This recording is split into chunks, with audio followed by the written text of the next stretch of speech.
পঞ্চম হিজরিতে আল্লাহ নবী মক্কা থেকে মদিনায় যখন গেলেন, মদিনায় 5 বছর থাকার পরে পঞ্চম বছরে আল্লাহর বিধান পর্দা ফরজ হয়। এর আগে সাহাবায়ে কেরাম রিদওয়ানুল্লাহি তাআলা আলাইহিম আজমাইন আল্লাহ নবীর কাছে যখন যেতেন, নবীর কাছে কোনো কিছু জানার জন্য যখন যাওয়া হতো, সাহাবায়ে কেরাম নবীর ঘরের ভিতরে চলে যেতেন, নবীর কাছে গিয়ে প্রশ্ন করতেন, জেনে নিতেন। কিন্তু মহান আল্লাহ পঞ্চম হিজরিতে আল্লাহর নবী যখন জয়নব বিনতে জাহাশ রাদিয়াল্লাহু তাআলা আনহুর সাথে বিবাহ বন্ধনে আবদ্ধ হন, ওই সময় নবী এবং নবীর বিবি বলে আমার আল্লাহ ওই সময় বিশ্ব নবীর কাছে আয়াত নাযিল করেন, ফাসআলু মিন ওয়ারাই হিজাব। ও নবী, আপনি আপনার সাহাবীদেরকে জানায় দিন, আপনার সাহাবীদেরকে জানায় দিন, তারা যদি কিছু জানতে হয় পর্দার আস্থা থেকে যেন জানে। সুবহানাল্লাহ। সুদার করে দিতে যেন না, তারা যেন পর্দার বাহির থেকে দিখায়। ওই হল সর্বপ্রথম ইসলামী শরীয়তে পর্দার বিধান ফরজ হয়। কর্তৃপক্ষ আমার জন্য একটি বিষয় নির্ধারণ করছেন, পর্দার বিধান, পর্দা এই বিষয়ে আলোচনা করতে। তাই আমি আপনাদের সামনে পবিত্র কোরআন শরীফের সূরাতুন নূরের 30-31 নম্বর আয়াত কারিমার অংশ বিশিষ্ট তিলাওয়াত করছি। হুজুর পাক সাল্লাল্লাহু আলাইহি ওয়াসাল্লামের পবিত্র জবান থেকে নির্গত ছোট্ট একটা হাদিস এখানে রেকর্ড করেছি। আল্লাহ পাক যদি তৌফিক দান করেন, আমার তিলাওয়াত আয়াত এবং নবীদের হাদিসকে সামনে রেখে আপনাদের সামনে কিছু সময় দিয়ে আলোচনা করব। আল্লাহ আমলের নিয়তের সময় তৌফিক দান করে। মনোযোগ দিয়ে শুনবেন, যত সময় বসা থাকবেন আমলের নিয়ত। ঈমান আনার পরে একটা মানুষের উপর ফরজ হয়ে যায় আল্লাহ পাকের যাবতীয় বিধিবিধান। ঠিক না বেঠিক? আপনি পড়বেন লা ইলাহা ইল্লাল্লাহু মুহাম্মাদুর রাসূলুল্লাহ সাল্লাল্লাহু আলাইহি ওয়াসাল্লাম, এই কালেমা যখন পড়লেন, এই কালেমার ভিতরে নামাজ, রোজা, হজ, যাকাত, ফরজ, হলিতা যা আছে সব এই কালেমার ভিতরে আছে। আমার আল্লাহর যাবতীয় বিধিবিধান মানা একটা লা ইলাহা ইল্লাল্লাহ পড়নে ওয়ালা মুমিনের উপর ফরজ হয়ে যায়। যেমন ভাবে বিয়ের সময় একজন বর স্ত্রীকে যখন গ্রহণ করে প্রস্তাব দেওয়া হয়, অমুকের মেয়ে অমুক কত টাকা তেল মহর সাব্যস্ত করে তোমার কাছে দিয়ে দিলাম, বিসমিল্লাহ কবুল। ওই বিসমিল্লাহ কবুল বলার পরেই ওই মহিলা কাপড়, সে তেল, সাবান, ইস্ত্রি, পাউডার যা আছে ওই স্বামীর উপর দেওয়া ফরজ হয়ে যায়। ঠিক না ঠিক? এই কবরের ভিতরে কি পাউডার আছে, শাড়ি কাপড় আছে, ভিতরে আছে।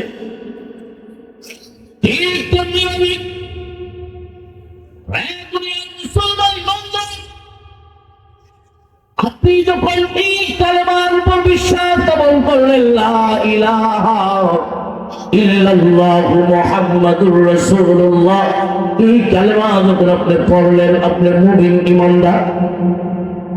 ওই কালেমা অন্তরে বিশ্বাস করলেন, মুখে স্বীকার করলেন।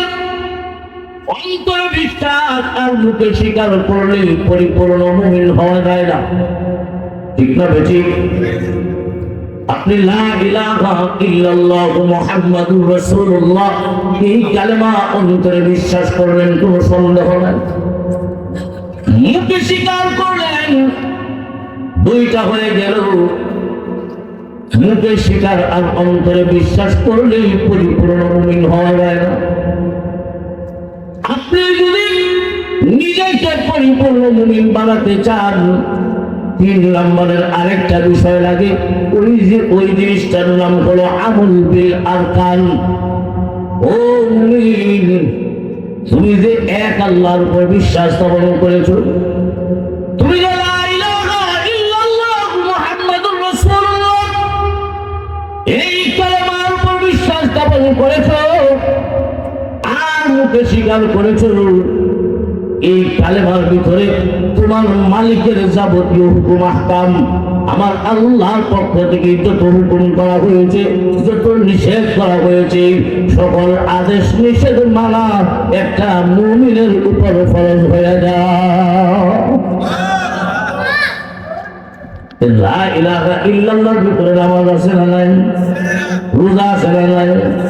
ও মুসলমান ইমানদার, ভালো করে মনে রাখবেন, ঈমান আনার পরে একটা মানুষের উপর আল্লাহর পক্ষ থেকে যত জিনিস ফরজ হয় এর মধ্য থেকে সবচেয়ে দামি ফরজ, সবচেয়ে দামি গোলামি, সবচেয়ে দামি বন্দেগী হলো দৈনিক 5 ওয়াক্ত সালাত আদায় করা।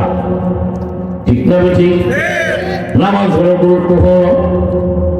নামাজ আল্লাহর পক্ষ থেকে মুমিনের উপর ফরজ করা হয়েছে, রোজা ফরজ করা হয়েছে, নামাজ রোজা ফরজ, হজ ফরজ।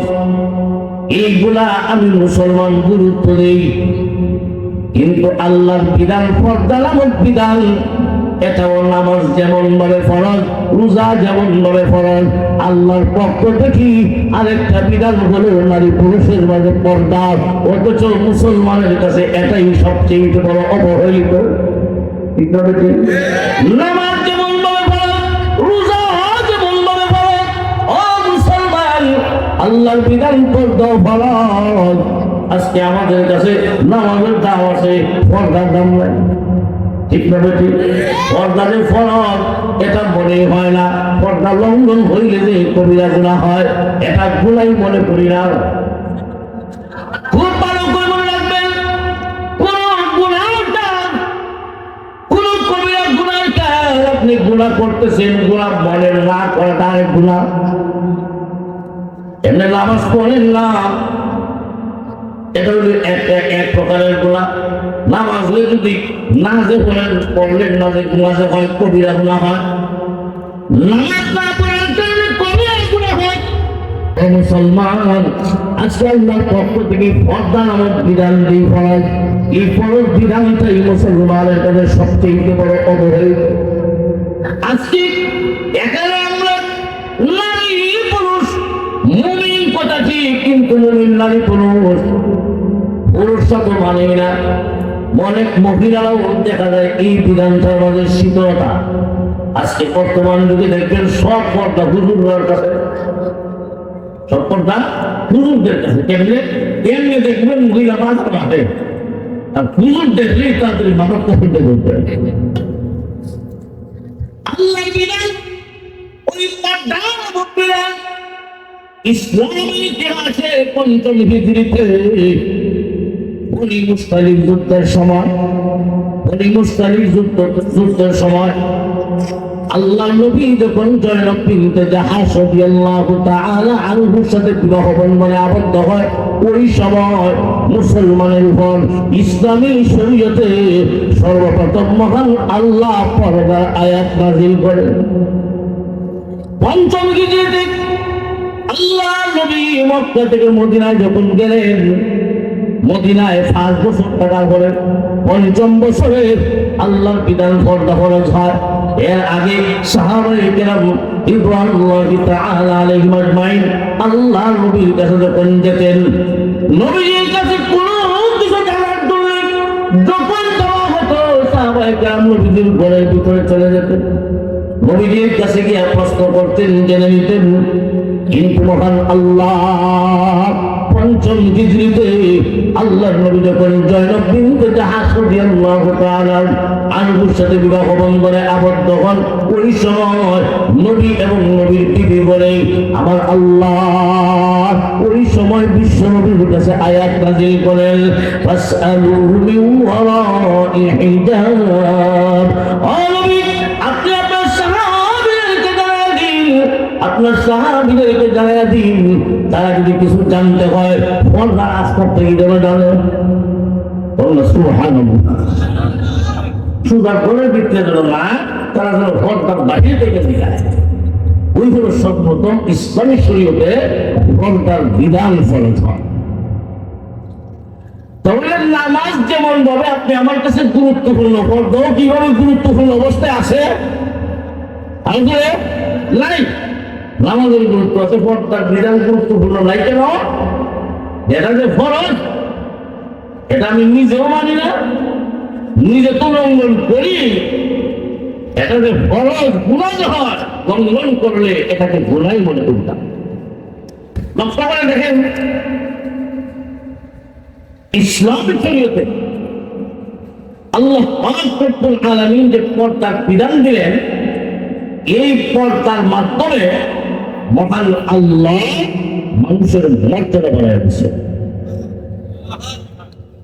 কম দামি জিনিসের হেফাজত করা, কোন জিনিস যদি দামি হয় ওই জিনিসের হেফাজত করা, ওই জিনিসটাকে টাঙাইয়া গুছায় রাখা, বন্দুকের ভিতরে রাখা, এটা আল্লাহর বিধান। বিধান আপনার ঘরের স্বর্ণ দামি জিনিস আপনি কি সুখে সুরে রেখে দিবেন? সুখে সুর করে স্বর্ণ রাখে? দামি জিনিসের হেফাজত করা এটা আল্লাহর বিধান।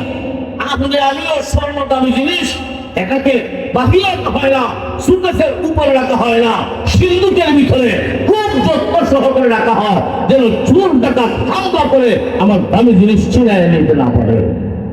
ঠিক না? ঠিক। দামি জিনিসের হেফাজত এটা আল্লাহর বিধান। আপনি আমি মানুষ দামি না কম দামা? আসমান জমিন চন্দ্র সূর্য গ্রহ নক্ষত্র পাহাড় পর্বত যা কিছু আল্লাহ বানাইছেন সবগুলা বানাইছেন আমি মানুষের গোলামি করবে, আর আমাকে বানাইছেন তার গোলামি করার জন্য। তাহলে আসমান জমিন চন্দ্র সূর্য বানাইছেন মানুষের জন্য, মানুষকে বানাইছেন আল্লাহ পাক তার গোলামি করবে। মানুষের দাম কেমন? চন্দ্র সূর্য এমনকি ফেরেশতার চাইতে বনি আদম মানুষের দাম। আল্লাহ সার্টিফিকেট দিচ্ছেন, ওয়ালাকাদ কাররামনা বনি আদম। আল্লাহ পাক রব্বুল আলামিন বলেন, বনি আদমকে আমি আল্লাহ সম্মান বেশি দিয়েছি, সবচেয়ে সম্মান দিয়ে দুনিয়াত বানাইলাম। বনি আদম আশরাফুল মাখলুকাত, সৃষ্টির ইশারাও আপনি আমি সৃষ্টির ইশারাও 18,000 মাখলুকাত, মতান্তরে 80,000 মাখলুকাত, এত হাজার মাখলুকাতের মাঝে আমার আল্লাহ মানুষের মর্যাদা একটু বেশি দিয়েছেন। আল্লাহ শুধু মানুষের মর্যাদাই দেয় নাই, মানুষ যেমন দাবি ওই মানুষ দুনিয়াতে যা খাবে আল্লাহ মানুষের খাবার থেকে দামি ফিরে বানাইছেন। দুনিয়ার মুসলমান ইমানদার আপনি তাকে দেখবেন, মহান আল্লাহ বনি আদমের জন্য যে খাবার তৈরি করেন, মানুষ মাটি থেকে বানাইলেন। মাটির তৈরি মানুষ কোন জিনিসটা খাবার গ্রহণ করলে তার স্বাস্থ্য ভালো থাকবে আমার আল্লাহ খুব ভালো করে জানেন। মানুষ যেহেতু মাটির উপাদান দিয়ে তৈরি, তাই আমার আল্লাহ মানুষের যত খাবার তৈরি করেন সব কিছু বৃক্ষ তরুণতা গাছপালা থেকে মাটি থেকে মহান আল্লাহ উৎপন্ন করে কুদরতি পর্দা দিয়া, যেহেতু বনি আদম সম্মানী, তাই মানুষের সকল খাবার মহান আল্লাহ পর্দা দিয়া পেগের সিস্টেম করে বনি আদমের সামনে হাজির করে। মানুষ দামি, কিন্তু দামি মানুষ ওর খাবারটা যেন দামি হয়।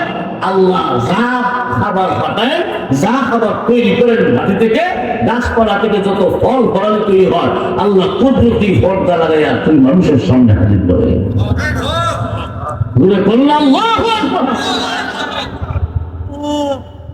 কুদরতি পর্দা লাগানো। এখন যদি কেউ মনে করে কলা বিক্রি করে পর্দা ছাড়া, কলার উপরে দেখাটা যে পর্দা আল্লাহ বলি আদমের সম্মান দিয়ে বানাইছেন, তার খাবারও কুদরতি পর্দা দিয়ে আল্লাহ দুনিয়ার পাঠায়। এখন যদি কেউ মনে করে যে কলা বিক্রি করবো খাল ছিলাইয়া পর্দা ফেলাইয়া কলা বাজারে বিক্রি করবো, কলার উপরে পর্দা যদি না থাকে তাহলে ওই কলা তো কেউ নিবেই না, বরং বাজার পরিষ্কার করার জন্য টাকা দিয়া কলা অন্য জায়গা দিয়ে ফেলে দিব।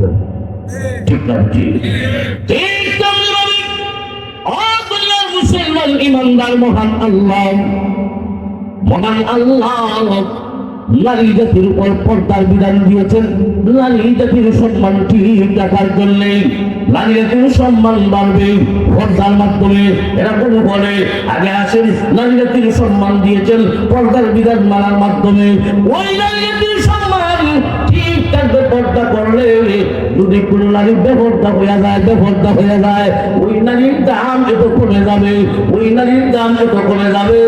ওই বেপর্দা নারীর স্বামী যদি কোনো পুরুষের হাতে উঠে দিতে হয়, ওই বেপর্দা নারীকে যদি একজন পুরুষের অধীনে দিতে হয়, বিয়া দিতে হয়, ওই বেপর্দা নারীর বিয়ার সময় হুন্ডা পুরস্কার দিতে হয়।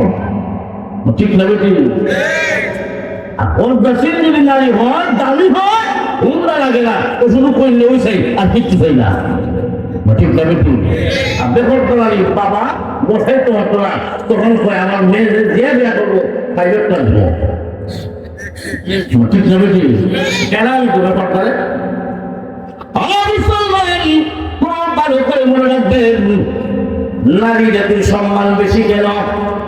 ধারাবাহিকভাবে আসেন আমার আল্লাহ এই দুনিয়ায় যা বানাইছেন সব বানাইছেন আমি মানুষের জন্য। ঠিক না বেটি? আমি মানুষের দাম কম না বেশি? আরো মাইকেল ইউনিট কি ঠিক আছে। আল্লাহ নারী জাতীয় সম্মান বেশি দিচ্ছেন, নারীরা মর্যাদা বেশি। এটা কেমনে?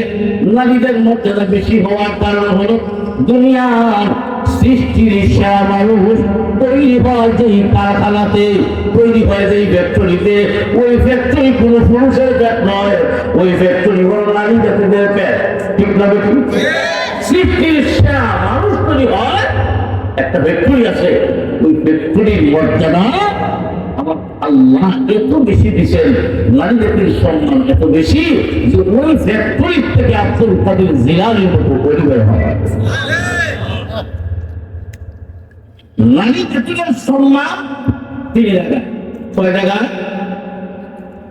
একটা হচ্ছে নারীত্ব, একটা হচ্ছে স্ত্রীত্ব, একটা হচ্ছে মাতৃত্ব।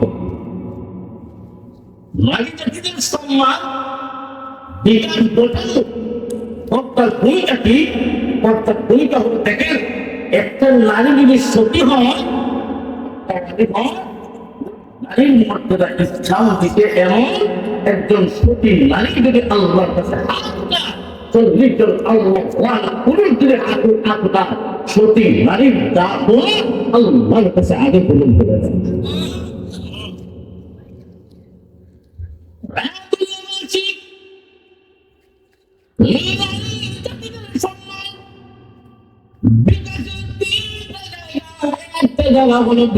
বিবাহ আগে নারী করবে।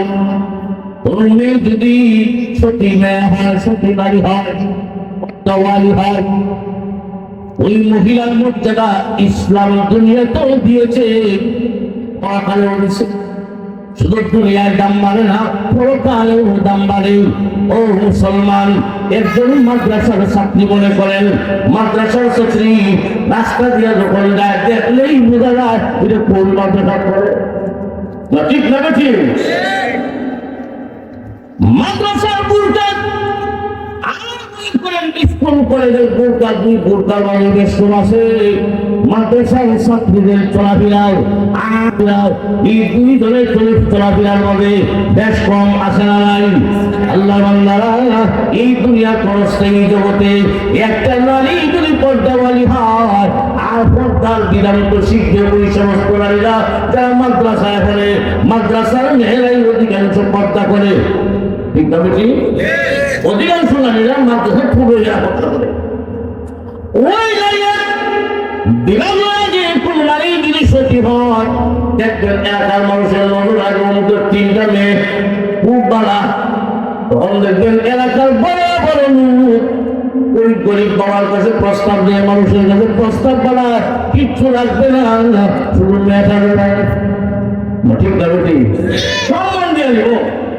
আমার ওই নারী জাতিকে পর্দার মাধ্যমে একটা নারীর সতীত্বের, যেই নারীর সতীত্বের হেফাজত করবে, ওই নারীর মর্যাদা মহান আল্লাহ সমাজের মানুষের কাছে তো বলে আল্লাহ পৌঁছায় দেয়। সমাজের মানুষের কাছেও ওই নারীর দাম বেড়ে যায়। আমার আল্লাহর কাছেও দাম বাড়ে। আল্লাহর কাছে কেমনে দাম বাড়ে? ওই স্বাধীন সতী নারী যখন হাত উঠায়, আমার আল্লাহ সতী নারীর দোয়া কবুল করে নেয়।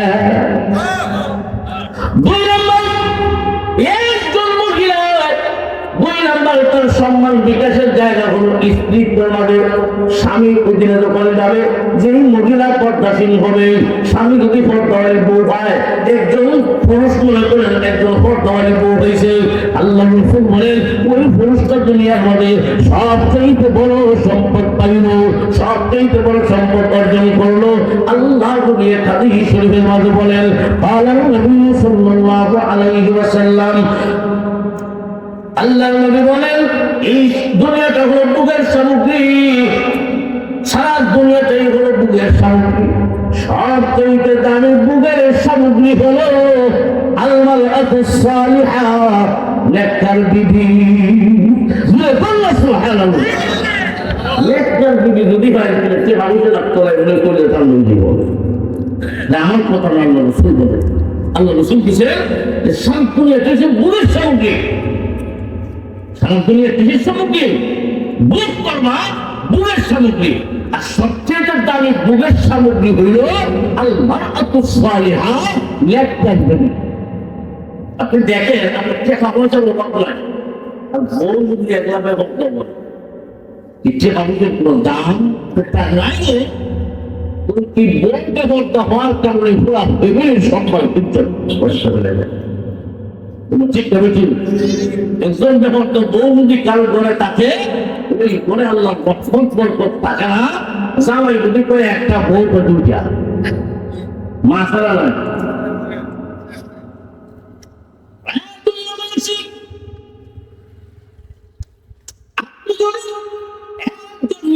বিবি পান মনে করেন দৈনিক 500 টাকা ইনকাম করেন, দিনে আলে দিনে খায়। আর ওই নেককার বিবি আপনার উপরে আসে, যে বিবি নেককার হবে, স্বামীর সাথে ঝগড়া হবে না। যে ঘরের স্বামী স্ত্রীর মাঝে ঝগড়া নাই, জামাই বউ দুইজন এক প্লেট খায়, মিল মহব্বত বাড়ে না কমে।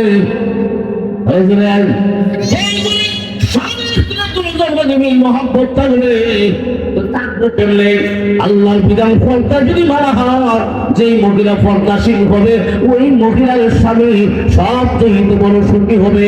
আল্লাহ রাসূলের কথা, তাই পর্দাওয়ালী নারী যে পুরুষ পাইব, ওই ঘরে আল্লাহর রহমত বরকত নাজিল হবে। যেই ঘরে কোনো ঝগড়া নাই, ওই ঘরটাই হলো জান্নাতি ঘর। আর যদি বেপরদা নারী হয়, আল্লাহর রহমত নাজিল হবে না, গজব নাজিল হবে। এক নম্বর গজব, জামাই বউ দুইজনের মাঝে মিল থাকবে না, ঝগড়া হবে। আর যেই ঘরে ঝগড়া হবে, এই যত বড় খুঁটি খুঁটি হয় না কেন, যত বড় খুঁটি খুঁটি হয় না কেন, এই ঘরে শান্তি কত দরকার এবং কি কি এটা বাংলায় বোঝানো লাগে না। ঠিক না বলছি? জামাই বউর মধ্যে যদি ঝগড়া হয়, তাহলে অশান্তি কারা করে কারে জিগাই না। অভিযান মানুষ বেপরদা বউ হয়েছে, তো বেপরদা বউ কারা? এটা রাসূলের হাদিসের ব্যাখ্যা। আল্লাহ রাসূল বলেন, মা তাযারু বাদি ফিতরাতাল আযরা আলাল রিজালি মিনান নিসা। আল্লাহ রাসূল বলেন, আমি আমার উম্মতের মধ্যে নারী জাতীয় ফিতনার চাইতে আর কিছু বড় ফিতনা রাইখা যাই নাই। নারীরা হলো ফিতনার কারণ। এই হাদিসের ব্যাখ্যায় মুহাদ্দিসিনে কেরাম বলেন, 3 প্রকার নারীরা সমাজের মানুষের কাছে ফিতনার কারণ। কয় প্রকার? 3 প্রকার নারী ফিতনার কারণ। আল্লাহ রাসূল বলেন 3 প্রকার নারীরা হলো ফিতনার কারণ। নারী জাতীয় ফিতনা বড় ভয়ঙ্কর, নারী জাতীয় ফিতনা বড় ভয়ঙ্কর। আল্লাহ রাসূল বলেন, নারী জাতীয় ফিতনা লড়াইতে গেলাম, কোন কোন নারী স্বামীর জন্য ফিতনা, কোন কোন নারী সমাজের মানুষের জন্য ফিতনা। 1 নম্বর কারণ হলো, যেই মহিলা বেপরদাশীল মহিলা হবে, যেই মহিলা মানুষ পর্দা থাকবে না, ওই বেপরদা নারী স্বামীর জন্য যেমন গজব, সমাজের মানুষের জন্য গজব। ঠিক না কি? বেপরদা নারী স্বামীর জন্য যেমন আঘাত বেজো সমাজের মানুষের লাগিয়ে বড় ভয়ঙ্কর। 2 নম্বর, অতি লোভী নারী নারী যদি লোভী হয় জামাই শেষ পর্যন্ত সুযোগ টাকাই দেয়। নারী যদি লোভী হয় তাহলে ওই গণের স্বামী তার স্ত্রীর মন রক্ষা করার জন্য সুদ ডাকাইতের সন্তান হয়। সংক্ষেপ একটা 3 প্রকার নারী ফিতনার কারণ। 1 নম্বর বেপরদা নারী, 2 নম্বর লোভী নারী যার ভিতরে লোভ বেশি, 3 নম্বর ঝগড়াটে নারী। 1 প্রকার নারী দেখবেন তার সাথে ঝগড়া লাগলে সোয়াল করে শুরু একবারে বাকি ফেলে মা ফেলা আরো দরকার আসলে না। এমন বহু এলাকা এক একজন আল্লাহ বান্দি এমন আছে যার সাথে ঝগড়া লাগলে তখন এদিকে রান্না করতেছে আর ওই ঝগড়া যে করছে রান্নাও করতেছে এদিকে দাঁড়িয়ে দেয়। সারা 3 বার ঝগড়া করো মাগরিব জমা কোন যা আইরো পাই দেখো বুঝাই আসে জামাই এলে কইব সারা দিনে যা কর কইতে সব পাও।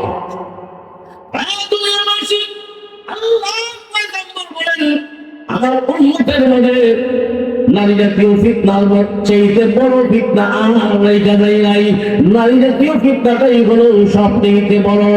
নারী জাতীয় ফিতনাই হলো বড়। 3 প্রকার নারীরা হলো ফিতনার কারণ। 1 নম্বর প্রকার হলো খুব বেপরদা নারী, 2 নম্বর হলো লোভী নারী, 3 নম্বর হলো ঝগড়াটে নারী। বুঝছেন তো? এই 3 প্রকার নারীরা হলো ফিতনার কারণ। ও মুসলমান, আপনার বিবি যদি বেপরদা হয় অথবা ফিতনাবাজ হয়, 3 গুণের কোনো 1 গুণ হয়, তাহলে ওই ঘরে যত ফুটি ফুটি হয় না কেন অফিসার মানুষ, কিন্তু বউ 3 গুণের কোনো 1 গুণ আছে। অফিসার কিন্তু বউ ওই যে 3টা বেশি হয় বেপরদা, আল্লাহ ঝগড়াটে, আল্লাহ বেশি অফিসার মানুষ অফিসের যায় কিন্তু ওই যে সকালে ঝগড়া খুলে দিছে কেমন ঝগড়া জামাই অফিসে যাই পেটি কেমন বুক একবার বাড়ি বাড়িতে সামনে মোবাইল দিচ্ছে আর শুরু করছে অফিসার মানুষ উনি অফিসে যাবে তখন ডাকে কিছু খাওয়াইতে না, তখন মহিলা বিভিন্ন রাখা আছে ব্যক্তি থেকে যাও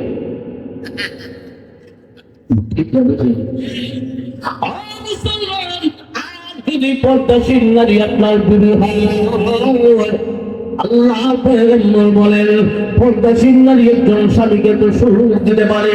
ওই স্বামীর যদি ইনকাম কম হয়, তার রোজগার কম হয়, কিন্তু তার আচরণে স্বামীর মন এমন ভাবে জয় করে নেবে দেখলেই কলিজা ঠান্ডা হয়।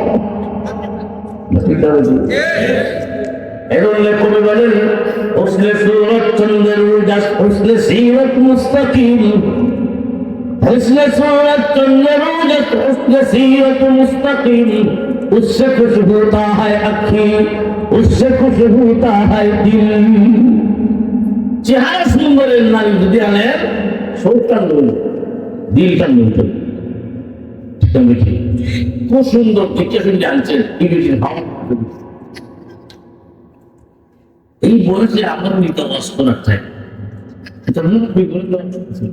হ্যাঁ চেতে দেবো আলোচনা করছো হ্যাঁ তাই যদি ভাবলাম তাহলে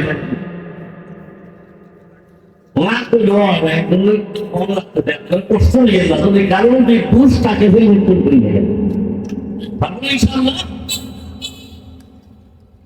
সুন্দরী বোনছে তোমার সুন্দরী বোনালে সামায় গোবর তুলে যায় ঠিক আছে।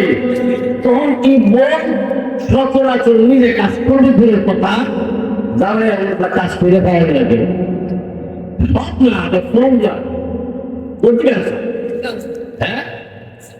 তখন জামাই সারাদিন পরিশ্রম করে এসে ও বোর হচ্ছে তারপর কি মানুষ আছে সুন্দর সুন্দরের ভাগল তো সব করছে।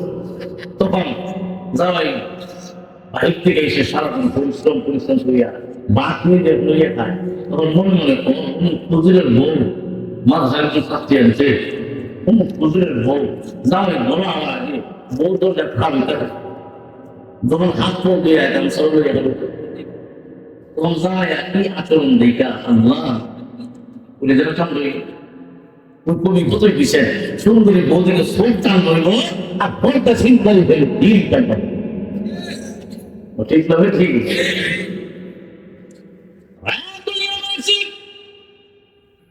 একটা মহিলার সম্মান বিকাশের জায়গা হলো তিনটা, মনে আসেনি আপনার? একটা জায়গা হলো স্ত্রীর তোমাদের বিবাহের আগে কোন মেয়ে যদি দিনদার হয়, কোন মেয়ে যদি পর্দাশীল হয়, ওই মেয়েকে নেওয়ার জন্য বা মেয়েকে দেওয়া দেওয়ার জন্য ওই মেয়ের বাবার কোনো টেনশন নাই। সমাজের বড় বড় মানুষগুলা ওই কিছু লাগবে না, শুধু মেয়েটা দাও। আর ওই মেয়ের দাম সমাজের মানুষের কাছেও আছে, আল্লাহর কাছেও আছে। আর যদি ওই মহিলাটা একজন স্বামীর ঘরে যায়, আল্লাহর রাসূল বলেন ওই মহিলা তার স্বামীকে বড় সুখ শান্তি দিতে পারে। দাম্পত্য জীবনে পর্দাশীল নারী যেই পরিমাণ সুখ দিতে পারবে, একজন বেপর্দা নারী, ফিতনাবাজ নারী তার স্বামীকে এই পরিমাণ সুখ দিতে পারবে না। টাকা পয়সার নাম তো সুখ নয়। অনেক মানুষ দেখবেন টাকা পয়সা কামাই করে বড় ধনী মানুষ, কিন্তু সুখ নাই। আসলে না রঙ্গলের মানুষ সুখ নাই। বলবো তুই টাকা আমি আই, আমার মাকে খবর ছিল বাদ দিয়ে দেবো, আলাদা খবর আলাদা।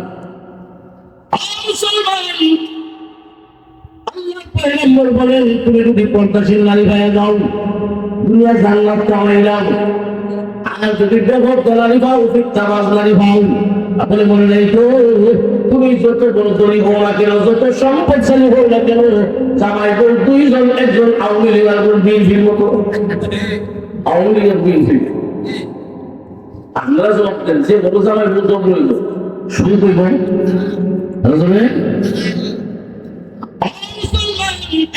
মহিলার সম্মান বিকাশের জায়গা হলো তিনটা। একটা হলো স্ত্রীত্ব, একটা হলো সতীত্ব, আর একটা হলো স্ত্রীত্ব। 3 নাম্বার হলো মাতৃত্ব। 3 নাম্বার কি? ওই মহিলা যে মা হবে, আর ওই মহিলা জাতিকে মহান আল্লাহ সম্মান দিয়েছেন কেন? মহিলা হলো মায়ের জাতি। মা কেমনে? বলে আদম সৃষ্টির সেরা মানুষ, ওই সৃষ্টির সেরা মানুষগুলা মহান আল্লাহ মহিলার উদরেই ফ্যাক্টরিতে তৈরি করে। যেমন আমরা তারপর আসলে খাদ্য কিনতে গেলে মানুষের খাদ্য কিছু মনে করেন, বর্তমান কয়েকটা কোম্পানি আছে, এর মধ্যে একটি তো অলিম্পিক, ওয়ার্ল্ড আপনি যখন লেভেলে দেখছেন মালটা ভালো ঠিক হবে। ইদানিং কয়েকদিন দেশে শোনা হল বিস্কুট আসলে ভালো, ওই যে দামটা দেখতেছেন কোম্পানি ফ্যাক্টরি যত ভালো হবে তার মান তত ভালো সাপ্লাই হবে। ঠিক হবে ঠিক, আর একদম ঠিক হবে ঠিক। মুসলমান দুনিয়ার প্রত্যেকটা নারীর উদরের নারীর পেট হলো মানুষ তৈরির কারখানা। মানুষকে সৃষ্টির সারা জাতি মানুষ তৈরি হয় ওই মহিলার পেটে। তাই মহান আল্লাহ ওই নারী জাতির সম্মান দিয়েছেন। এবং কোন নারী যদি সম্মানী হয়, কোন নারী যদি পর্দাশীল হয়, পর্দা করলে দাম বাড়বে।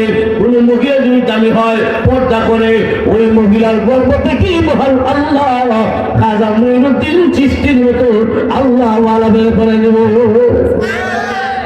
বেপরদা নারী আল্লাহ বলিয়ে উত্তরের কথা আলেম আশা করা যায় না।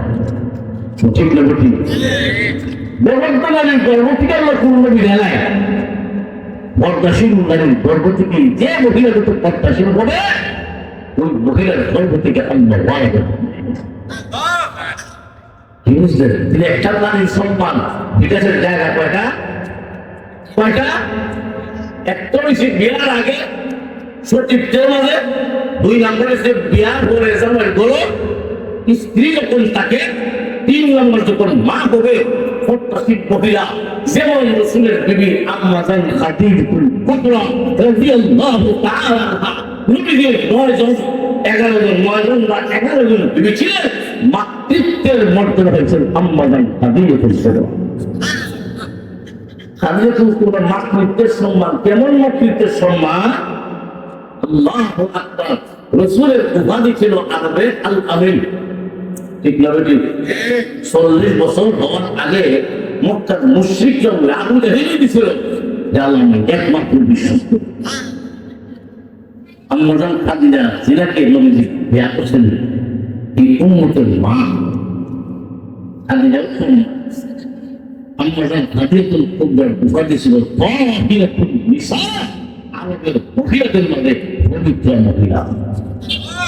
আরো আসতে বল সুবহানাল্লাহ। ওই আম্মাজান হাদিয়াতুল কুবরা রাদিয়াল্লাহু তাআলা আনহা এত দামি মহিলা, তার উপাধি আরবে তাহিরাতুন নিসা, পবিত্র মহিলা ছিলেন, বলি মহিলা। আল্লাহর নবী যখন কালেমা পড়তেন, এত ধনী মহিলা আম্মাজান খাদিজাতুল কুবরার সকল সম্পদ বিশ্বনবীর মাধ্যমে দ্বীনের জন্য খরচ করা যায়। আম্মাজান খাদিজাতুল কুবরার সম্পদ নিয়ে ফ্যাক্টরি হলো আছে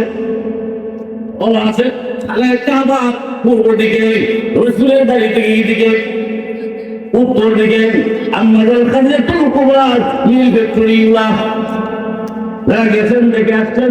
ও মুসলমান, আম্মাজান খাদিজাতুল কুবরাকে মহান আল্লাহ মাতৃত্বের মর্যাদা দিয়েছেন। কেমন মর্যাদা, কেমন মহিলা! আর ওই মহিলার গর্ভ থেকে আল্লাহ কেমন সন্তান বের করে দিলেন। লক্ষ্য করে দেখেন, নবীজি সাল্লাল্লাহু আলাইহি ওয়াসাল্লামকে মহান আল্লাহ চারজন মেয়ে দিয়েছিলেন। কয়জন? আরো জোরে বল। চারজন মেয়ে দিয়েছিলেন। ওই চারজন সন্তান, চারজন মেয়ে আম্মাজান খাদিজাতুল কুবরার গর্ভে দুজন ছেলে দিয়েছিলেন। একজন ছেলের নাম হলো কাসেম, যিনি আল্লাহর নবী হওয়ার আগে জন্মগ্রহণ করেছিলেন। নবী হওয়ার আগে উনি দুনিয়া থেকে বিদায় হয়ে গেছেন। দুই নম্বর সন্তান মক্কাতেই জন্মগ্রহণ করলো। ওই সন্তানের নাম হলো তাহির, তৈয়ব, আব্দুল্লাহ। তাহির, তৈয়ব, আব্দুল্লাহ তিনটা মিলে একজন। ওই সন্তানটা যখন ছোট অবস্থায় মারা গেল, মক্কার মানুষ, মক্কার মুশরিকরা আল্লাহর নবীকে বলতেন, আল্লাহর নবীকে আটপুরা বলে গালি দেয়। আমার আল্লাহ বিশ্ব নবীকে সান্ত্বনা দেওয়ার জন্য ওই সময় সূরাতুল কাউসার নাযিল করে।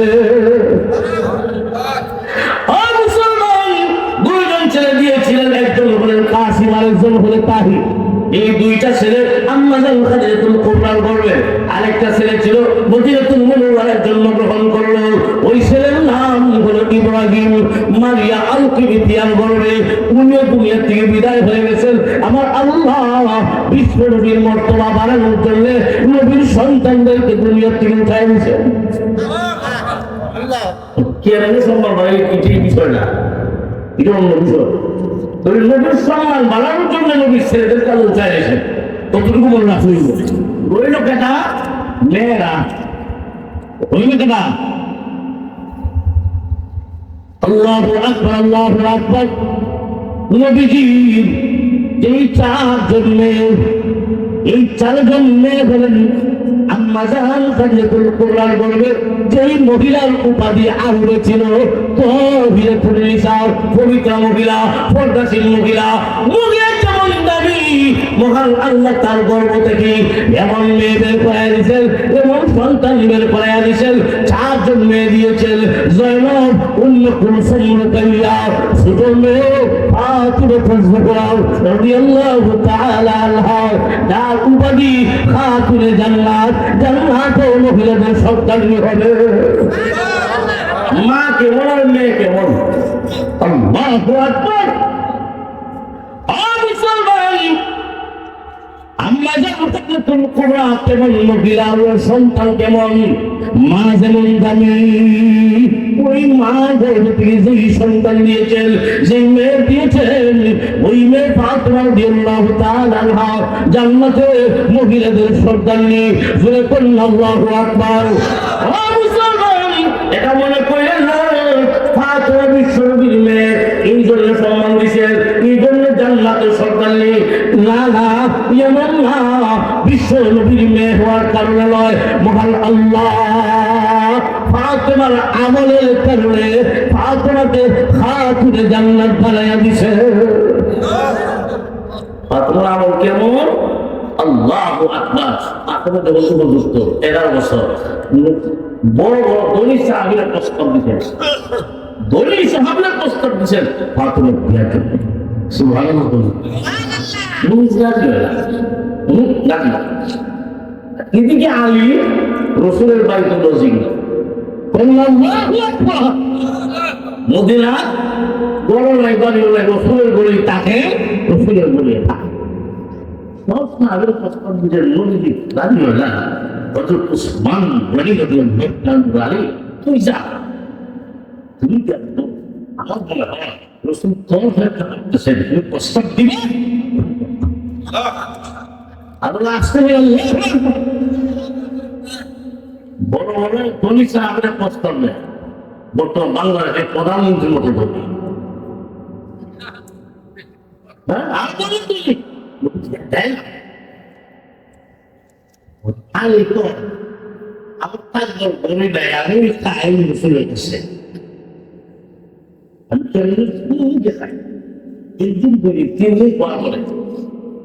মনে আছে গেছেন সমস্ত রসুল বোয়া রসুল মতো আলী যে বুঝেন আলী উনি কি করবেন প্রস্তাব দেওয়ার জন্য গেছেন আর কথা নাই শুধু হয়েছে সহজে নেই কেমনি করবেন কিছু করলেন না চলে গেলেন আলী বলেছে বানাইছে সাহাবাকে মানে তুই যা বলেছে আলী রাদিয়াল্লাহু তাআলা এবার বিশ্বনবীর কাছে আয়েশা বলেন আসসালাতু ওয়াসসালামু আলাইকা ইয়া রাসূলুল্লাহ আল্লাহ নবী বলেন আলী এসো আর আলী কোন সাহস নাই কেমনে কই আবার চলে গেল তিন নম্বর দিন আলী রাদিয়াল্লাহু তাআলা আমার আসলেন আল্লাহ নবী ওই দিন আর কিছু না বলেন আল্লাহ নবী বললেন আর তোর বসাইয়া দিলে হে আলী তুমি কিসের জন্য এই সব আপনার দেওয়ার জন্য লাগছে জিও এই কিছু জিও আল্লাহ আমি বিশ্বনবী তুমি যখন প্রস্তাব দিলে আমার আল্লাহ জিব্রাইল পাঠাইয়া বলে আল্লাহ নবী আমি আল্লাহ তোমার জন্য আলীকে নির্বাচন করছি গরিব কেউ নাই পোস্টার নাই আছে না বিশ্ব সুন্দর 60 জন মহিলা ছিলেন পৃথিবীতে বিশ্ব সুন্দর বর্তমান যুগে বিশ্ব সুন্দরীরা বর্তমান যুগে যে পৃথিবীর বর্তমানে বিশ্ব সুন্দরী আর ওই সময় বিশ্ব সুন্দরী 4 জন মহিলা ছিলেন ফেরাউনের স্ত্রী আসিয়া জান্নাতের লোক বানাইছেন কিয়ামতের মাঠে বিশ্ব হিসেবে ফেরাউনের স্ত্রী আসিয়া হযরত মরিয়ম আলাইহিস সালাতু ওয়াস সালাম আর হযরত ইব্রাহিম আলাইহিস সালাতু ওয়াস সালামের স্ত্রী সারা 4 নম্বর হলো নবীজির আদরের দুলালি আম্মা জান আমাদের আম্মা জান সর্বপ্রথম ইসলাম গ্রহণকারী যার উপাধি তো আগরাতুন নিসা বড় আম্মা জান খাদিজাতুল কুবরার গর্ভ থেকে আল্লাহ যেই ছোট মেয়েদের পড়াইয়া দিয়েছেন ফাতেমা রাদিয়াল্লাহু তাআলা আনহা এই 4 জন মহিলা এই পৃথিবীতে বিশ্ব সুন্দরী ছিলেন ও মুসলমান ফাতেমার জন্য ধনীদের স্বামী অভাব নাই কিন্তু আল্লাহ নবী ফাতেমা বিয়া দিয়েছেন আলীর কাছে নিজের মতে না আল্লাহর মতে বুঝছেন তো এখন আল্লাহর মধ্যে যে বলেছেন ইয়া রসুল তো চাইলে পারতেন যে দড়ি সাহাবীর কাছে দিতেন আল্লাহর মধ্যে যেহেতু দিয়েছেন রসুল তখন এমন অভাব চলে কয়েকদিন যায় না সুরাত আগুনে ধরে না আল্লাহু আকবার কিন্তু ফাতেমার ঘরটা শুনে মহিলা ছিলেন অভাব অনটনের সময় ফাতেমা এমন অভাব অনটন বর্তমান তিনি কল্পনা করতে পারবেন না ফাতেমার গায়ে একটা কাপড় এবার উপর ডাকলে নিজ খালি নিজ ডাকলে উপর টানি আল্লাহ নবীর দিন গেছেন ফাতেমা এক যুদ্ধ থেকে আইছেন আর নবীজি যুদ্ধ থেকে ঘর থেকে যখন বের হইতেন ফাতেমার জিগাই দিতেন ছোট মেয়ে আবার যখন আইতেন ফাতেমার জিগাই দিতেন মেয়ে সন্তানদের ছেলেকে মহব্বত করে আবার নবীর জন্য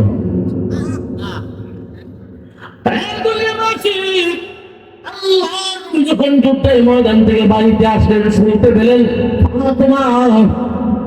আলীর সংসার খুব অভাব-অনটনের মাঝে আছে, একদিন চলে যায়, আগুন ধরে নাও। আল্লাহ নবী যেই মাত্র শুনছেন আমার পরিবার টুকরা ফাতেমা, তারপরে এত অবলটন। আল্লাহ নবী ফাতেমাকে দেখার জন্য গেলেন। নবীজির সাথে একটা ছোট্ট বালক। আল্লাহ নবী ফাতেমার বাড়ি থেকে ডাক দিয়েছেন, মা। আল্লাহ নবী ডাক শুনে ফাতেমা দৌড়ে বের হইছেন। এমনি তাকায় দেখেন একজন ছোট ছেলে আল্লাহ নবীর সাথে এমনি দরজাটা বন্ধ করে দিলেন। এমনি আল্লাহ নবী ডাক দেবেন, মারে দরজা খুল। ফাতেমা বলেন, আব্বা আমি তো আপনার মেয়ে, আপনার সামনে আসতে পারি, কিন্তু আমার গায়ে এমন পোশাক পরিহিত, আমি যদি উপর ডাকি নিজ খালি হয়ে যায়, নিজ ডাকলে উপর খালি হয়ে যায়, আপনার সাথে যে বালকটা তার সামনে আমি যেতে পারি না, আমার কোনটা লঙ্ঘন হয়ে যাবে। আল্লাহ নবী বলেন, মারে ওই সন্তানটা এখনো প্রাপ্তবয়স্ক হয় নাই, দরজা খুল। আল্লাহ নবী দরজার সামনে দাঁড়ানো। ফাতেমা দরজা খুললেন। নবীজি ফাতেমার চেহারার দিকে অবাক অনটনের চিহ্ন, আর ফাতেমার গায়ে জামা কাপড় দিকা। কয়েকদিন যায়, ফাতেমার বলে আগুনই নাই, খাবার নাই, অভাব অনটনের সংসার দেখে নবীজি চোখের পানি সামনে রাখতে পারে নাই। আল্লাহ আল্লাহ, আমার মা ফাতেমা আমার পরিবার টুকরা, আমি চাইলে তো পারতাম বড় ধনী সাহাবীর কাছে দিতাম। আল্লাহ তোমার কথা আমার মেয়েকে ফাতেমার কাছে, আলীর কাছে দিলাম। আল্লাহ আমার মা ফাতেমার প্রতি আমার অবস্থা। আল্লাহ নবী কান্দে, মহান আল্লাহ জিবরাইল ফেরেশতা পাঠিয়ে দিলেন, ইয়া রাসূলুল্লাহ, ইয়া হাবিবাল্লাহ, কান্দেন না, চোখের পানি মুছে ফেলুন। আল্লাহ আপনার ফাতেমার প্রতি খুশি হইয়া আমার আল্লাহ ফাতেমার আমলের কারণে জান্নাতে মহিলাদের সন্তানি বানায় দিয়েছে।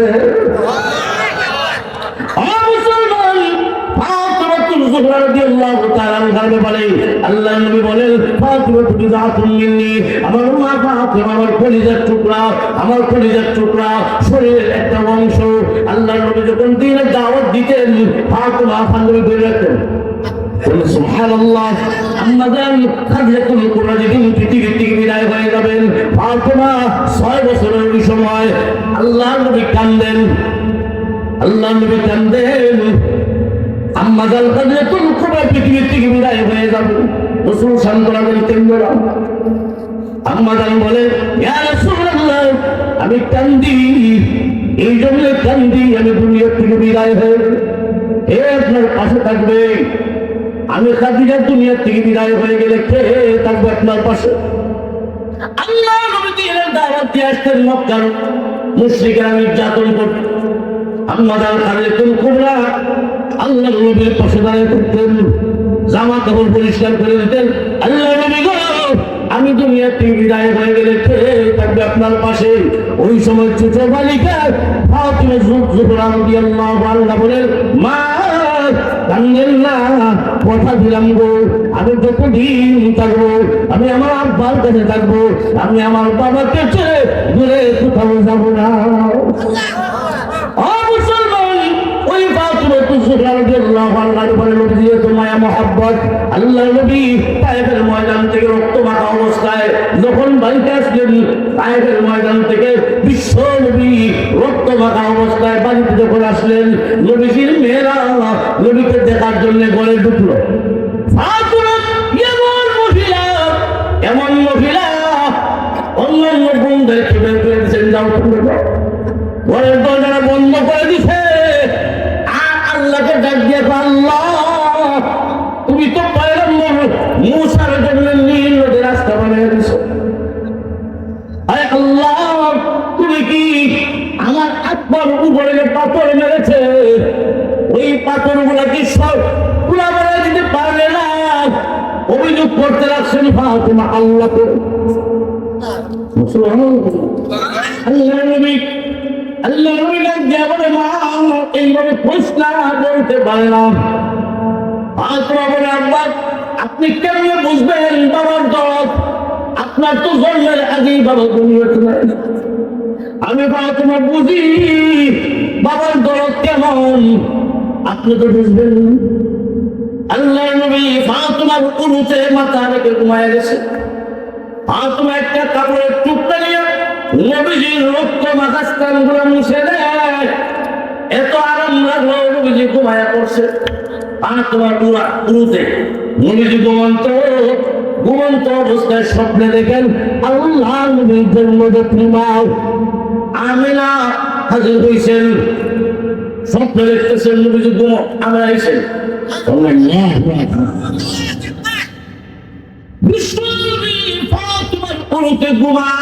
আর স্বপ্নে দেখে মা আমিনা হাজির।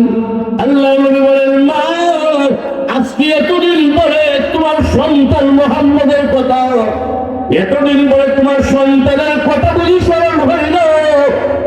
ও মা, গিয়েছে তুমি আমার আব্বার খবর দেখাইত। আল্লাহ নবী যখন ছোট, ওই সময় বাবার কথা যখন স্মরণ হয়ে গেল, মা আমার বাবা কোথায় 6 বছর বয়স। ওই সময় মা তোমার দুনিয়ার পরিবারের কাছে বিদায় নিয়ে সন্তানকে বাবার কবর দেখানোর জন্য মদিনায় নিয়ে গেলেন। সাথে ছিলেন উম্মে আয়মান। দেখছিলেন এই 3 জন মানুষ মারা হয়ে গেলেন। আল্লাহ নবী 6 বছরের শিশু মা তার বাবার কবরটা দেখায় দিয়া বলেন, বাবারে জায়গায় তোর বাবা আব্দুল্লাহ। আল্লাহ নবী বাবার কবরের উপর এইভাবে ছোট বাচ্চা যেমন খেলাধুলা করে, নবীজি হাউমাউ করে কাঁদলে বাবার কবর দেখায় আবার মারা হয়ে গেলেন। মক্কাতে আসবেন, মক্কা মদিনার মাঝখানে আবু হারা মাঝখানে ওই জায়গায় আম্মা জান নবীজির মা আমিনা অসুস্থ হয়ে পড়েন। ওই অসুস্থতায় মরণের কারণ হয় নবীজির বয়স কত? আমি এখন 6 বছর বয়স। ওই বয়সে বাবার কবর দেখে গেছিলেন। রাস্তায় মাও দুনিয়ার থেকে বিদায় হয়ে গেছেন। এমনি আমেনা উম্মে আইমনকে ডাক দিয়া বলে, এ উম্মে আইমন, আমার সন্তান মুহাম্মদকে তোর হাতে দিয়া গেলাম। কোনদিন মা আর বাপ বুঝতে দিবে না, মা আর বাপ বুঝতে দিবে না, তোর হাতে দিয়া গেলাম। উম্মে আইমন 6 বছর বয়সের শিশু মুহাম্মদকে নিয়ে মক্কাতে আসলো। আর ওই নবী এখন প্রায় 51 বছর বয়স। কত বছর? তায়েফের ময়দানে 51-52 বছর। এমন বয়সে আল্লাহ নবী তায়েফ থেকে আসার পরে নবীজির ঘরে ফাতেমার উলুতে মাথা রেখে শুয়ে আছেন। আর স্বপ্নে দেখতেছেন যে মা 6 বছর বয়সে দুনিয়ার থেকে বিদায় হয়ে গেছিলেন। ওই মা আমিনা জিনিসের আল্লাহ নবী হাত ধরে বলেন, মা আজকে তোদের পেয়েছি, আজ এইতে দিমলা তোমার বুঝি এখন তোমার সন্তান মুহাম্মদের কথা এতদিন করে বুঝি মনে হয়েছে, আজ এইতে দিমলা। আল্লাহ নবী হাত ধরে ফেলছেন, হাত ধরে এই কথা বলতেছেন। এমনি ঘুম ভেঙে গেল। ঘুম থেকে জাগ্রত হয়ে দেখেন ফাতেমার হাতে হাত ধরা, ফাতেমার হাতে ধরেছেন। এমনি ফাতেমা দেখতে আপনি মনে হয় স্বপ্নে দেখেছেন, কি যেন বলতেছেন। স্বপ্নে দেখেছেন, কি যেন বলতেছেন। আর মা বলে যে মাত্র ডাক দিছেন, মা আনতে দিব না, এই কথা বলে আমার হাত ধরেছেন। আল্লাহ নবী বলে, এ ফাতেমা, আমি স্বপ্নে দেখেছি আমার মা আমিনার হাতে ধরেছি। আমি স্বপ্নে দেখেছি আমার মা আমিনার হাত ধরেছি। আর দেখা যায় ঘুমন্ত অবস্থায় তোমার হাত ধরছি। এ ফাতেমা, আজ থেকে আমি নবী ঘোষণা দিলাম, তুমি ফাতেমা, আমি মুহাম্মদের মা। এই লোক মা ফাতেমা যখন যে আমরা ঠিক না, মা ফাতেমা নবীর জন্য নবীর মেয়ে। ওই কারণে মা ডাকছিলেন। ঘুমন্ত অবস্থায় সব হয়েছে আমার হাত ধরছে। হাত করে দেখা যায় হাত ধরে হাত ধরে হাতে ওই নবী ওই দিন ঘোষণা দিলেন, আজ থেকে ফাতেমা আমি মুহাম্মদের মা। নবীর মা, উম্মতের মা, নবীর মা, ফাতেমা উম্মতের বোন, উম্মতের বোন। এখন প্রশ্ন হলে মা ফাতেমা সব বাইরে করতে কারণ আছে না, মা ফাতেমাটা দেশে শিয়া থেকে শিয়া করা যারা এখন নবীর নবী বলে না, আলীর নবী বলে, তামিল বলে। শিয়ারা বিভিন্ন দলে বিভক্ত। এর মধ্যে শিয়াদের এক দলের আকিদা হয়েছে যে আলী নবী আর নবীর বউ তো মা, নবীর বউ মা। নবীর বিবিরা উম্মতের মা বোন আর নবীর উম্মতের রূহানি পিতা। নবীরা উম্মতের পিতা রূহানি পিতা। আলী যদি নবী হয়, আলীর বউ ফাতেমা ওই শিয়ারে তোমাকে মা বলতো, শিয়ারের থেকে আসে আমরা বুঝতে পারছি। কিন্তু মা ফাতেমা আমাদের জন্য ঠিক নয়, এটা নবীর জন্য নয়। বুঝতে পারছি। আল্লাহ ওই ফাতেমাকে আল্লাহ তাআলা আমলের মাধ্যমে, আমলের কারণে আল্লাহ খুশি হইয়া আল্লাহ জান্নাতের নবীদের সরকার নিয়ে দিয়েছে। ফাতেমা বেগম মহিলা ছিলেন না, আলহামদুলিল্লাহ। আমরা তো সে ফাতেমা যত বেশি নিজের প্রকাশ করতে পারে, দেখাইতে পারে, যত বেশি জ্ঞান পাইতে পারে, ওই বিশ্ব শুরু করি কথাগুলো কেন করতে নেই। এরপরে মনে রাখবেন, আল্লাহ নারীদের মর্যাদা বাড়ানোর জন্য পর্দার বিধান দিয়েছে। নারীদের মর্যাদা হয়ে যায় নারীত্বের মাঝে, 2 নম্বর স্ত্রীত্বের মাঝে, 3 নম্বর মাতৃত্বের মাঝে। একটা মহিলা যদি সত্যি হয়, মানুষের কাছে মর্যাদা বলে, আল্লাহর কাছে বলে, আল্লাহর কাছে মর্যাদা কেমন করে সত্যিকারী আল্লাহ কবুল করে। 2 নম্বর স্ত্রী যদি পর্দাশীল হয়, কিন্তু স্বামী ধরে একজন পর্দাশীল মহিলাকে হয়, আল্লাহ গোসল করেন ওই স্বামী সবচেয়ে করে আরাম সচ্ছল করে। ওই নারীর মর্যাদা ওই স্বামীর কাছে বেশি হবে, ওই স্ত্রী আচরণের মাধ্যমে স্বামীর দিল টান্না হবে। ঠিক না? করতে হইলে তিনি 3 নম্বর সম্মানিত নারী মাতৃত্বের মাঝে পর্দাশীল নারীর গর্ভ থেকে যেমন মা তেমন মেয়ে। আল্লাহ ওই হাজরাতুল কুবরার গর্ভ থেকে বের করে দিয়েছেন ফাতেমাকে। তুমি যদি তোমার সন্তান ভালো পেতে চাও, তুমি নিজে আগে পর্দাশীল হও। তুমি মহিলা উদরে আল্লাহ তৈরি করেন সৃষ্টি সেরা জাতি মানুষ। মানুষ তৈরি কারখানা তৈরি হলো মায়ের পেট্রোল যত ভালো হবে, মানুষ তত ভালো হবে। পেট্রোল যত ভালো হবে, মানুষ তত ভালো হবে। আল্লাহ আমাদের সবাইকে কথাগুলা বুঝার আমাদের তৌফিক দান করুন। আমিন। ওয়া আখিরু দাওয়ানা আলহামদুলিল্লাহি রাব্বিল আলামিন। আসসালামু আলাইকুম ওয়া রাহমাতুল্লাহি ওয়া বারাকাতুহু। মাশাআল্লাহ, আমরা তো জরুরি সাহেব বসে ধন্যবাদ। সুন্দর সুন্দর করতে